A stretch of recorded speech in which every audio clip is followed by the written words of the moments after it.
Dans ce monde où les voix se mêlent, où les regards se croisent, il existe un chemin silencieux, souvent négligé, mais d'une profondeur insoupçonnée, celui qui consiste à se détacher du regard des autres. Quand vous cessez de chercher l'approbation, tout change. Ce n'est pas une simple évolution, mais une transformation radicale. Vous n'êtes plus défini par ce que les autres pensent de vous, ni par l'image que vous tentez d'incarner pour le monde. La quête du regard extérieur se termine et la véritable libération commence. C'est dans cette quête de l'authenticité que réside la vraie puissance intérieure, loin des illusions imposées par la société. Bienvenue sur Aletheia, là où nous explorons ensemble les profondeurs de la pensée, des paradoxes de l'existence et des vérités souvent ignorées qui façonnent nos vies. Le poids de l'approbation, le fardeau invisible. Celui qui cherche l'approbation des autres perd sa propre âme. Il est fascinant de voir à quel point nous sommes tous, d'une manière ou d'une autre, enchaînés par le regard des autres. Un regard que l'on imagine constamment sur soi, des attentes que l'on croit imposées, un jugement silencieux mais omniprésent. Les hommes et les femmes errent à travers ce monde comme des ombres, traînant des chaînes invisibles de l'approbation. Nous agissons, nous vivons, non pas selon notre propre désir, mais selon ce que nous pensons que les autres attendent de nous. Chaque parole, chaque mouvement, chaque sourire devient un acte calculé, une tentative désespérée de correspondre à une norme imaginaire. La quête est insatiable. Chaque validation, qu'elle soit un regard furtif ou une parole flatteuse, devient un aliment pour une faim que nous n'arrivons jamais à combler. Et pourtant, dans cette course infinie, au bout de chaque chemin, il n'y a pas de satisfaction, pas de vrai apaisement. Au contraire, plus nous cherchons à plaire, plus nous nous éloignons de nous-mêmes. Cette soif de reconnaissance nous étouffe, la transformant en un fardeau que nous portons sans même nous en rendre compte. Ce fardeau se manifeste dans chaque geste, dans chaque sourire fin, dans chaque décision prise non pas pour soi-même, mais pour les autres. Chaque instant passé à chercher l'approbation est un instant où nous nous perdons un peu plus, où nous nous éloignons de notre propre vérité. Pourquoi cette recherche ? Pourquoi ce besoin insatiable d'être vu, accepté, apprécié par ceux qui ne font que projeter leurs propres attentes, leurs propres désirs sur nous? Au fond, cette quête est une peur de l'invisible, une peur de ne pas être ce que les autres veulent que nous soyons, une peur de ne pas être à la hauteur de l'image que nous nous sommes créés à travers leurs yeux. Mais cette image est-elle vraiment la nôtre? Ou n'est-elle qu'une illusion créée pour satisfaire un besoin extérieur et éphémère? Carl Jung nous rappelle que l'âme humaine est infiniment plus profonde que les façades brillantes et les désirs superficiels du monde extérieur. Dans cette profondeur se cache un trésor de vérité, un espace vaste où la liberté ne dépend pas du regard des autres, mais de l'acceptation de soi. Ce qui nous maintient prisonniers, c'est notre incapacité à regarder en nous-mêmes, à plonger dans cette profondeur, à accepter de renoncer à l'approbation des autres pour embrasser notre propre essence. Et si, pour une fois, nous décidions d'arrêter cette course effrénée? Si, au lieu de chercher sans cesse à correspondre à des attentes extérieures, nous décidions de nous libérer de cette image façonnée à la hâte pour plaire? Et si, enfin, nous acceptions d'être qui nous sommes, sans avoir besoin que le monde le valide? Imaginez un instant être enfin libre du poids de l'approbation. Lâcher prise, abandonner la quête de cette reconnaissance extérieure et simplement vivre selon notre propre vérité, sans masque ni artifice. Que serions-nous dans ce monde sans cette pression constante de la validation? Peut-être découvrirons-nous une paix que nous avons longtemps négligée, une paix qui réside dans la solitude de notre propre esprit. Mais pour y accéder, il faut d'abord regarder au-delà de l'illusion et oser se confronter à soi-même. L'illusion du regard extérieur, un miroir déformant. Avec l'illusion du monde, tu n'es qu'une ombre projetée. Imaginez un roi solitaire assis sur son trône, observant son royaume à travers des fenêtres en cristal, comme un spectateur d'un monde qu'il croit contrôler. Chaque décision qu'il prend, chaque geste qu'il fait est scruté, analysé. Chaque mouvement devient un acte pour plaire, pour être vu, pour être reconnu. Mais dans la réalité, ce royaume, aussi vaste et splendide qu'il soit, n'existe que dans l'esprit de ceux qui l'observent. La magnificence du trône, les ors du palais, les vastes jardins, tout cela n'est qu'un mirage, un reflet déformé de la peur qui habite ce roi. Il a bâti sa grandeur sur l'approbation des autres, sur un miroir que le monde lui tend. Il est devenu une projection de ce que l'on attend de lui et non de ce qu'il est réellement. Ce roi que nous admirons peut-être pour sa richesse, son pouvoir et son autorité, est en réalité un homme prisonnier de l'illusion. Il croit que sa grandeur se trouve dans ce qu'il montre au monde, dans ce qu'il est perçu comme étant. Pourtant, cette grandeur n'est qu'un masque. Derrière ce masque se cache la vulnérabilité, l'insécurité, la peur de disparaître dans l'ombre. Ce miroir que lui tend le monde ne fait que refléter une image fausse et déformée de lui-même. Et toi, spectateur, où te trouves-tu dans ce miroir? Qui es-tu lorsque personne ne te regarde? Quand il n'y a pas de jugement, quand il n'y a pas de regard extérieur, quand tu es seul face à toi-même, qui restes-tu quand toutes les attentes du monde disparaissent? Cette question est fondamentale, car c'est la même que celle que pose Jung. Nous vivons dans un monde où les apparences dominent. Nous construisons des châteaux invisibles, des royaumes de miroirs, mais qu'en est-il de notre propre royaume intérieur? Les pensées et actions des autres nous influencent sans cesse. Nous nous efforçons d'être ce que le monde attend, de nous adapter à des normes qui ne nous correspondent peut-être même pas. Nous portons des masques, non pas par choix, mais par nécessité. Nous sommes devenus des comédiens sur la scène de la vie, jouant un rôle que les autres attendent de nous. Chaque sourire, chaque geste, chaque mot prononcé devient un acte de validation, une quête constante pour remplir un vide qui ne cessera jamais de grandir. C'est dans ce vide que réside la véritable question. Sommes-nous vraiment ce que nous montrons, ou sommes-nous simplement des ombres projetées par le regard des autres? Quand cessons-nous de vivre pour l'image que l'on veut renvoyer et commençons-nous à vivre pour nous-mêmes? Que serions-nous si nous cessions de jouer ce rôle, si nous arrêtions de répondre aux attentes d'un monde qui ne cesse de nous façonner mais qui ne nous voit jamais réellement? Cela demande une introspection difficile, un retour à soi, à la vérité nue de notre existence. La question de Jung nous pousse à nous interroger. Qu'est-ce qui est réellement nous et qu'est-ce qui n'est qu'une façade? Chaque jour, nous nous perdons dans cette quête incessante de validation. Et pourtant, il n'y a de véritable libération que dans l'abandon de cette recherche. En cessant de regarder à travers le miroir des autres, nous commençons à voir notre propre reflet. Non pas un reflet façonné par les attentes et les jugements, mais un reflet authentique, débarrassé des filtres externes. Se libérer de cette illusion, c'est accepter la vulnérabilité, accepter de ne plus être ce que le monde attend, mais ce que l'on est en vérité. C'est dans cette vérité que réside notre force. Mais pour y parvenir, il faut d'abord faire face à l'invisible, affronter les ténèbres de notre propre esprit et apprendre à exister par soi-même sans le besoin constant de validation extérieure. C'est ainsi que nous commencerons à vivre vraiment. La voie de la solitude, briser les chaînes de l'approbation, ce n'est qu'en traversant la solitude que tu découvriras ta véritable nature.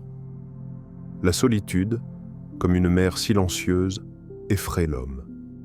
Elle est l'abîme dans lequel nous sommes confrontés à nos propres ombres, à nos propres faiblesses et à ces vérités que nous avons longtemps refusé de voir. Dans ce vide, il n'y a pas de distractions extérieures pour nous cacher de notre réalité. Il n'y a ni regard curieux, ni paroles réconfortantes, seulement le silence, profond et lourd. Et c'est là, dans ce silence, que résident les vérités que nous fuyons. C'est dans cette solitude que la liberté naît, loin des chaînes de l'approbation, loin de la quête incessante d'un monde qui ne voit que des apparences. Nous fuyons cette solitude, car elle exige de nous un face-à-face brutal, avec nos peurs, nos doutes et nos désirs refoulés.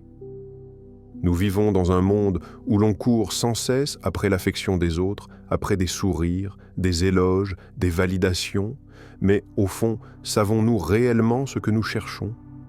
Ces objets externes qui occupent notre esprit ne sont que des distractions. La véritable richesse réside dans cette rencontre intime avec soi-même, dans l'acceptation de nos imperfections et de notre fragilité. C'est dans cette rencontre que nous découvrons ce que nous avons toujours ignoré, notre véritable nature. Imaginez un ermitage, un vieux monastère caché dans une vallée reculée au sommet d'une montagne. Là, un moine solitaire vit sa vie dans une quête silencieuse. Il ne cherche ni gloire, ni reconnaissance, ni approbation. Il n'attend pas que les autres le célèbrent ou l'admirent. Sa seule compagnie est son esprit, et dans cette compagnie, il trouve la paix.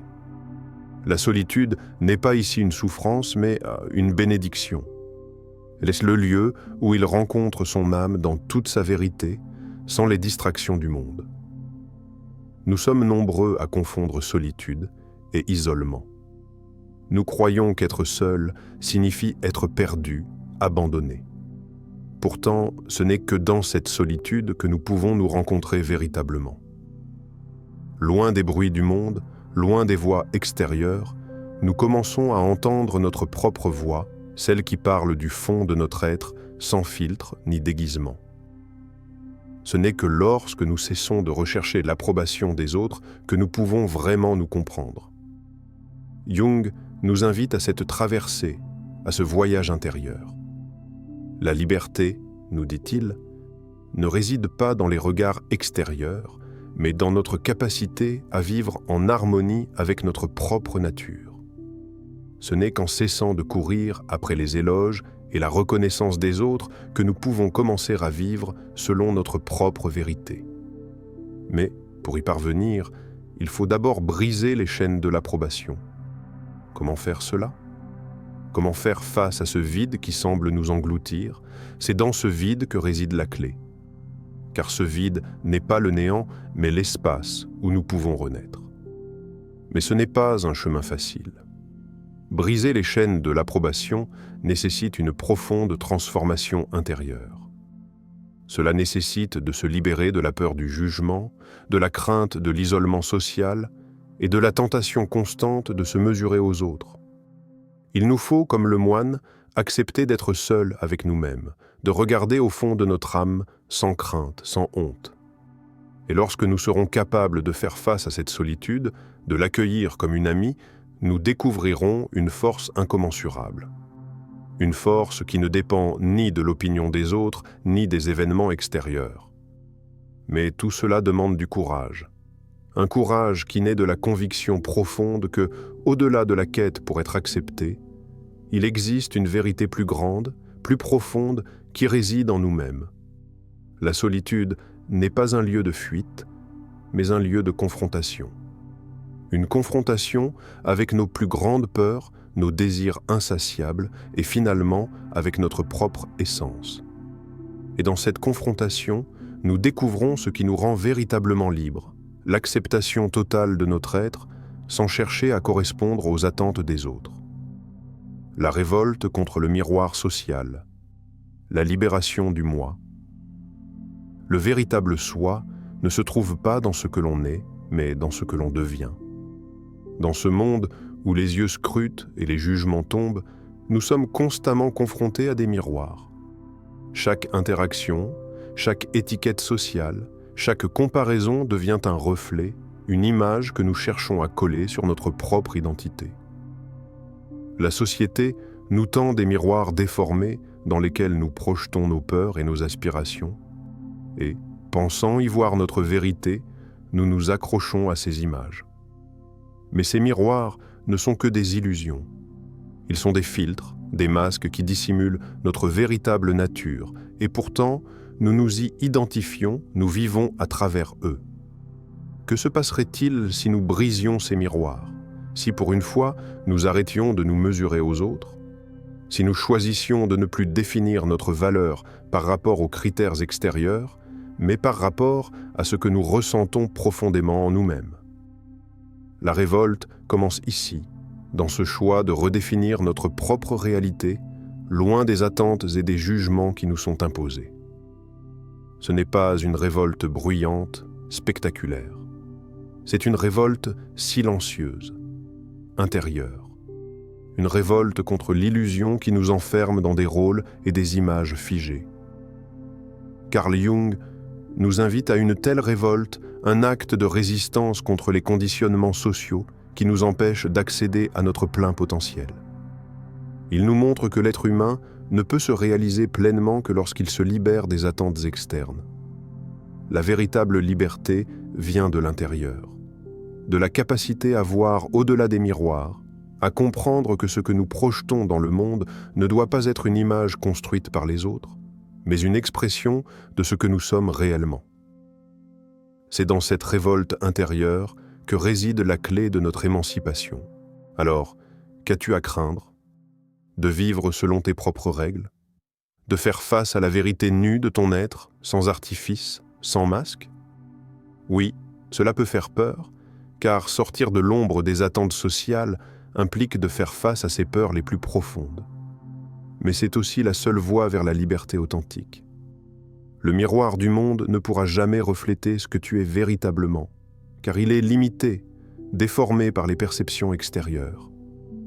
En brisant ce miroir, tu t'affranchis de cette image fabriquée et tu te reconnectes à ta propre vérité. C'est là que tout commence. Comprendre que l'image que tu cherches à renvoyer au monde n'est qu'un reflet de ce que tu crois que les autres attendent de toi. Une fois que tu comprends cela, tu t'éveilles. Tu prends conscience que ce que tu cherches à prouver, ce que tu cherches à être, n'a pas de valeur en soi. Ce qui compte, c'est de vivre dans l'authenticité de ton être, de reconnaître que tu es bien plus que l'image que la société veut que tu portes. La vérité émergente. Quand le regard extérieur s'éteint, se connaître soi-même est le début de toute sagesse. Il y a un moment décisif dans la vie où tout commence à changer. Ce moment arrive lorsque, pour la première fois, tu cesses de chercher l'approbation des autres. Tout ce que tu as cherché jusque-là, l'admiration, l'acceptation, la reconnaissance, se dissout lentement, comme une brume qui se lève au matin. Ce n'est plus une quête extérieure, car tu n'as plus besoin de plaire, de correspondre à une image idéale, de te conformer à ce que le monde attend de toi. Au lieu de cela, tu réalises que tu as déjà découvert ce qui te manquait, ta propre lumière intérieure.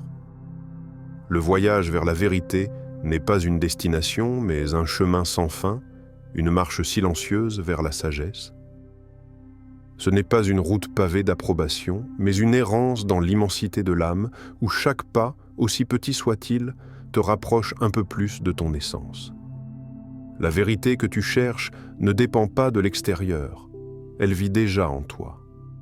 Ce voyage est intérieur, un retour à toi-même. Imagine un arbre majestueux, planté au cœur d'une forêt dense, grandissant tranquillement, sans se soucier des regards des hommes qui pourraient te passer. Il ne cherche pas à être vu, ni à être admiré pour sa hauteur ou sa forme. Il sait que sa valeur ne réside pas dans l'opinion des autres, mais dans la solidité de ses racines qui plongent profondément dans la terre, invisible aux yeux du monde. De la même manière, toi aussi tu dois apprendre à être cet arbre.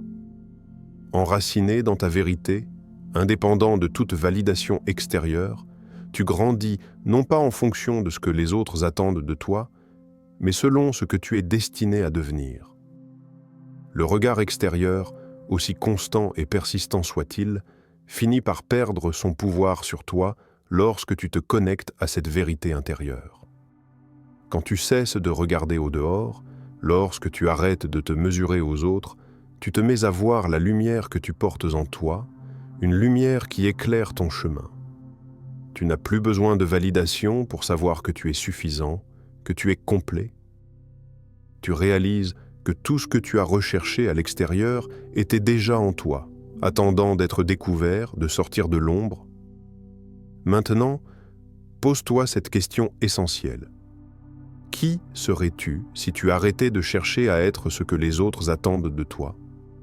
Qui serais-tu si, pour une fois, tu cessais de te définir par les regards et les jugements extérieurs, et que tu commençais à incarner pleinement la vérité qui réside en toi? Qui serais-tu si tu devenais, tout simplement, toi-même, sans masque, sans artifice, sans crainte? Cette question, bien que simple, est peut-être la plus profonde que tu puisses poser à ton âme. Car lorsque tu choisis d'être qui tu es, sans chercher à être ce que d'autres voudraient que tu sois, tu accèdes à la liberté ultime. Cette liberté ne dépend pas du regard des autres, elle réside dans le fait de s'accepter pleinement, de se connaître dans sa profondeur et de vivre selon cette vérité. Et cette vérité, une fois que tu l'as rencontrée, ne disparaît jamais. Elle devient la fondation de ta vie. Quand le regard extérieur s'éteint, c'est alors que la lumière intérieure brille le plus fort. Tu n'as plus besoin de validation, de reconnaissance, de louange. Tu sais qui tu es et c'est tout ce qui compte. L'essentiel n'est plus ce que les autres voient, mais ce que toi, tu vois lorsque tu te regardes dans le miroir de ton âme. C'est là, dans cette vérité nue, que réside la véritable liberté. À chaque étape de ce voyage intérieur, nous découvrons que la quête de l'approbation extérieure n'est qu'un mirage. La vérité se trouve en nous-mêmes, et c'est dans cette libération que nous pouvons enfin nous épanouir pleinement. C'est un chemin sans fin, où chaque pas nous rapproche de la version la plus authentique de nous-mêmes. Il est temps de briser les chaînes des attentes sociales et de commencer à vivre selon nos propres règles. Si tu veux continuer à explorer ce voyage vers la liberté intérieure, rejoins-nous sur Aletheia. Ensemble, plongeons dans les profondeurs de la vérité, loin des illusions qui nous emprisonnent. Laisse-nous t'accompagner dans cette aventure de découverte personnelle. Abonne-toi et sois prêt à redéfinir ta vie.